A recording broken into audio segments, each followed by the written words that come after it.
আবারও অন্নপূর্ণা যোজনার তৃতীয় কিস্তির টাকা দেওয়া নিয়ে বড় ঘোষণা।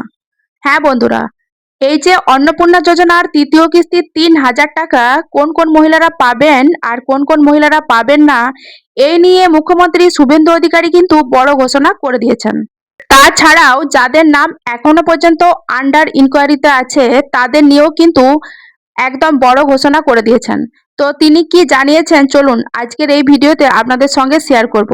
আর আপনি যদি এই মুহূর্তে আমার চ্যানেলে নতুন হয়ে থাকেন অবশ্যই কিন্তু চ্যানেলটাকে সাবস্ক্রাইব করে পাশে থাকবেন।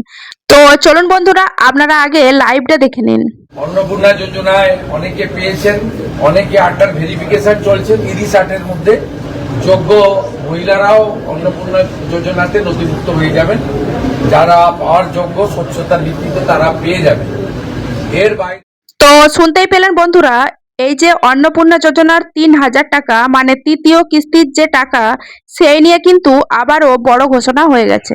মুখ্যমন্ত্রী শুভেন্দু অধিকারী কিন্তু পরিষ্কারভাবে জানিয়ে দিয়েছেন যে সমস্ত মহিলার স্ট্যাটাস এখনো পর্যন্ত আন্ডার ইনকোয়ারিতে আছে তারা যদি যোগ্য হন তাহলে তাদের এখন ভেরিফিকেশনের কাজ চলছে। আর আপনি যদি যোগ্য হন তাহলে আপনার নামটাও নথিভুক্ত হয়ে যাবে এবং যখন টাকা ছাড়া হবে আপনার ব্যাংক অ্যাকাউন্টেও টাকা ঢুকে যাবে। কবে টাকা ঢুকবে সেটা কিন্তু জানাবো, তার আগে আপনাদেরকে জানিয়ে দিই, আপনারা যারা ভাবছিলেন যে এই জুলাই মাসেই হয়তো টাকা ঢুকবে তারপরে আর টাকা ঢুকবে না আর ভেরিফিকেশন হবে না, এবং ধরুন এই মুহূর্তে যে সমস্ত মহিলার নাম লিস্টে উঠবে তারাই টাকা পাবে, বাকি যে সমস্ত মহিলারা রয়েছেন তারা কিন্তু আর টাকা পাবেন না। তো তেমনটা কিন্তু নয়, নিয়মের পরিবর্তন হয়েছে। মুখ্যমন্ত্রী নিজেই কিন্তু আপনাদেরকে জানিয়ে দিয়েছেন 30/8/2026 মানে আগস্টের 30 তারিখ পর্যন্ত ভেরিফিকেশন চলবে। তো এই যে ভেরিফিকেশন, এই ভেরিফিকেশনে ধরুন আপনি এখনো পর্যন্ত টাকা পাননি, আগের মাসে পেয়েছেন, এই মাসে হয়তো পাননি, তবে সামনের মাসে মানে এই আগস্ট মাসে আপনাদের কিন্তু টাকা ঢুকে যেতে পারে। ভেরিফিকেশন কমপ্লিট হয়ে গেলে, লিস্টে নাম উঠে গেলে আপনি কিন্তু টাকা পেতে পারেন।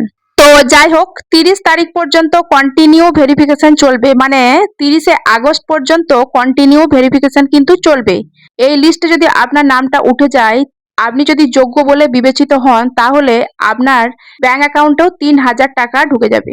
আর হ্যাঁ, এখনো পর্যন্ত যদি আপনি টাকা না পাচ্ছেন তাহলে আপনার নিকটবর্তী যে পঞ্চায়েত বা ব্লকে গিয়ে আপনি যোগাযোগ করতে পারেন। যদি ধরুন আপনার নামটা আন্ডার ইনকোয়ারিতে চলে এসেছে তাহলে আপনিও কাগজ জমা করুন। কাগজ জমা করলে আপনার নামটাও ভেরিফিকেশনের আন্ডারে চলে আসবে এবং ভেরিফিকেশন কমপ্লিট হয়ে গেলে যখন অ্যাপ্রুভ হয়ে যাবে আশা করছি আপনিও টাকা পেতে পারেন। তো যাই হোক, এবার আপনাদের মনে অনেকেরই প্রশ্ন যে এই আগস্ট মাসে কবে থেকে টাকা ঢুকবে। তো দেখুন, এই ক্ষেত্রে আপনাদেরকে বলি, যাদের অলরেডি ধরুন ভেরিফিকেশন হয়ে যাবে, অ্যাপ্রুভ হয়ে যাবে, যাদের নাম লিস্টে উঠে গেছে তাদেরকে আগে টাকা দেওয়া হয়েছে এবং এই মাসেও তারা কিন্তু টাকা পাবেন। আর এরপরেও যে সমস্ত মহিলার নাম ধরুন আন্ডার ইনকোয়ারির আন্ডারে রয়েছে, যাদের আন্ডার ইনকোয়ারি এখনো পর্যন্ত কমপ্লিট হয়নি, তাদের কিন্তু ভেরিফিকেশন চলবে। তো অন্নপূর্ণা যোজনার তৃতীয় কিস্তির টাকার জন্য আপনি অপেক্ষা করছেন কিনা, বা এই মুহূর্তে আপনি পঞ্চায়েতে কিংবা ব্লকে গিয়ে কাগজ জমা করেছেন কিনা, অবশ্যই কমেন্টের মাধ্যমে লিখে জানাবেন। যদি ভিডিও ভালো লাগে অবশ্যই লাইক, কমেন্ট, শেয়ার আর সাবস্ক্রাইব করে পাশে থাকবেন।